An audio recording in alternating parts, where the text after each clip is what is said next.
Hi, this is a foreigner in the Philippines. Welcome. Well, it is a late night one where just I don't know, waffle on and tell you about a few things that have happened in my life, a little historical stuff which will either bore the pants off you or not.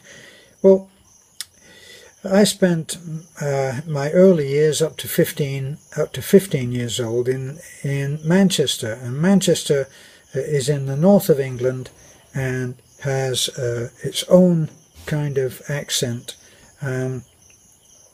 My brother remained in the north and spoke as a northerner for the rest of his life. You know, saying things like, "Aye, right, well, what's up? What's up, lad? What are you doing? Is that your car? Wow, it's a smasher, isn't it? It's smashing, really good." That's where the Beatles came from, but they, of course, they spent a lot of time in America, and they lost to a great deal of, a great extent, they lost their accent. Very difficult accent to lose. And of course, back in those days, that was when at 15 I went into the army, and I was influenced by lots of different accents from all over the country, and the way that I spoke gradually began to change. I wanted it to change. I would have preferred to be able to speak at that time, such was the influence of the upper class looking down on how us commoners spoke. I wanted to change. So 9 years later, almost 9 years later, I came out of the army, and my speech was already changed. My way of speaking was already changed, but not enough. And I was working in a band. We were on the road most of the time. We played lots of gigs in London, of course, but in the main we were on the road, and we travelled all over the country. Went out to Saudi Arabia at one point. Went to went to Jersey. We went to, not New Jersey, the other Jersey, the original, I guess, and we even played gigs. England, Ireland, and Scotland, and Wales. No, we never played any in Ireland. Actually, that was my one regret, because of my Irish heritage. I would have loved to have played a gig in Ireland. But anyway, we played around the country, and we also did a few gigs in Spain. So, what about how you talk? How does it influence how people actually hear you? How does it influence what people think about you? Nowadays, it's not so important. You hear many BBC announcers will speak with what is called a provincial accent, a regional accent, quite a lot from the north. You actually started to have actors who spoke with not quite a broad northern accent, but a northern accent. Between the north and the south of England, there's always been an enmity.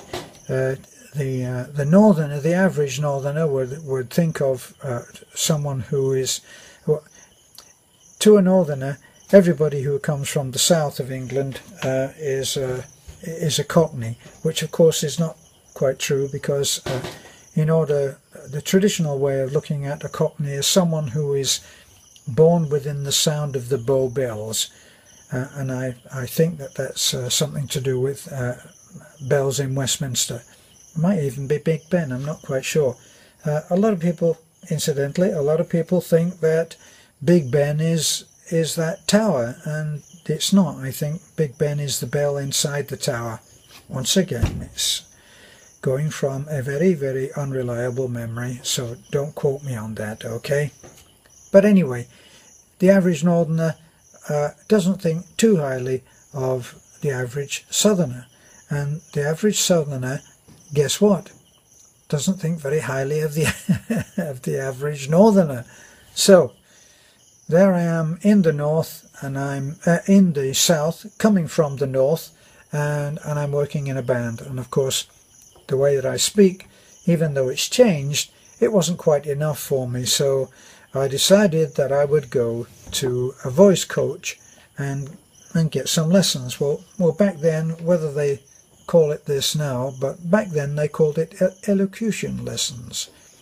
So you went to elocution lessons to try and iron out the way that you speak in that regional way. Now this is not unusual. When people like Arnold Schwarzenegger first came to America, they spoke with a very marked heavy accent, what in England you would call, if it was German, I think he was either German or Swiss, a guttural accent, which is very harsh. And so he went to, you can bet that he went to a voice coach and worked very hard at getting rid of the accent to the degree that he has reached now. Well, for me, I was going for these lessons to an extremely nice, very awfully well-spoken lady who was a voice coach. And straight away, as soon as I opened my mouth, she said, "Oh, you want to get rid of that accent, don't you?" I said, "Yes, I do." Well, we went along and we did various exercises and little drills for the voice, and then it came to getting rid of certain vowel sounds and other sounds that were rigidly being spoken by me. And one of the sounds was O. And when she got me to say the word O, oh Johnny, something like that in a sentence, oh dear, she said, "No, it's not O, it's O." I thought, yes, okay, and I repeated it after her, "Oh, oh." And then I thought, this all flashed through my mind. I could see it all now. I was going to learn to say "oh" and "no" and "good" and "awfully." And the full impact of my being there, having elocution lessons, and what it was going to mean to my everyday way of life, suddenly hit me. And I thought, oh, wait a minute, she's asking me, and if I'm paying a heavy price for these lessons, I'm going in, and I'm going to be in the band who know me as saying "oh," and then suddenly I'm going to be at the bar, and someone's going to say,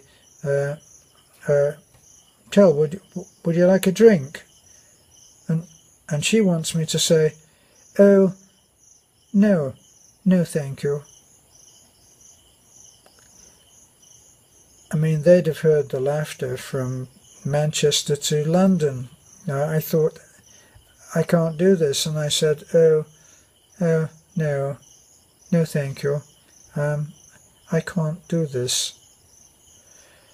"You can't say "oh" instead of "oh"?"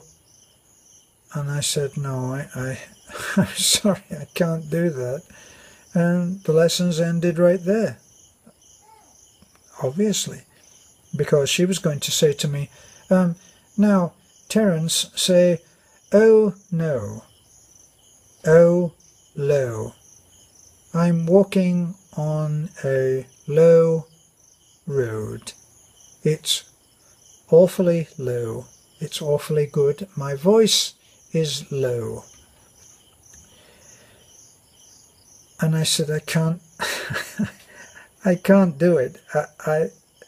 I would be crucified." And unfortunately, in there, right there, the lessons ended, and and I still say oh. So if you ever hear me saying oh, you'll know that it's fake, because I don't say, see there I say I don't. I didn't say I don't, which is what the Queen would say. The Queen speaks in a very affected accent. Well, she doesn't anymore, because I think she's gone to the other place. And I don't know why I'm pointing my head up like that, because I think it's probably more that side. But then that's another story in another video. So there, all of the officers in the army all spoke like this. You, Flannery, what are you doing?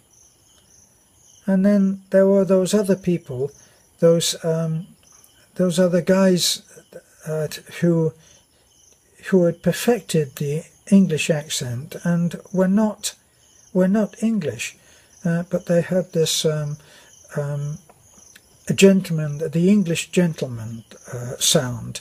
The guy that was in, oh gosh, there was a detective who was a PI, and there was this other character who used to say, "Oh, I say, are you all right?" And who was the man who used to do the dancing? Who was he? Fred Astaire.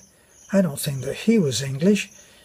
But he used to say, he always, remember I said this in another video, he always used to have somebody who was slightly overweight with a moustache and always drank a gin and tonic. And he would always say, "Hello, Earl boy. I say, Earl boy, how are you?" And I think his name was either Bunny or Tinks. And Fred used to say to him, "I say, old chap, what's going on, Bunny?" And it was I used to think that all intelligent people spoke like that until I started to watch a few of the officers that were in the army, and then I realized that saying the word "oh" didn't mean anything more than you could say the word "oh." So that's the end of the video, and I'll be talking to you again. Now, don't think anything more of this than what I've told you. Alright? I told you in confidence. And if you're out there, Bunny or Tinks, I say, old man, do keep your hand up. So, thank you for listening. This is A Foreigner in the Philippines. Bye for now.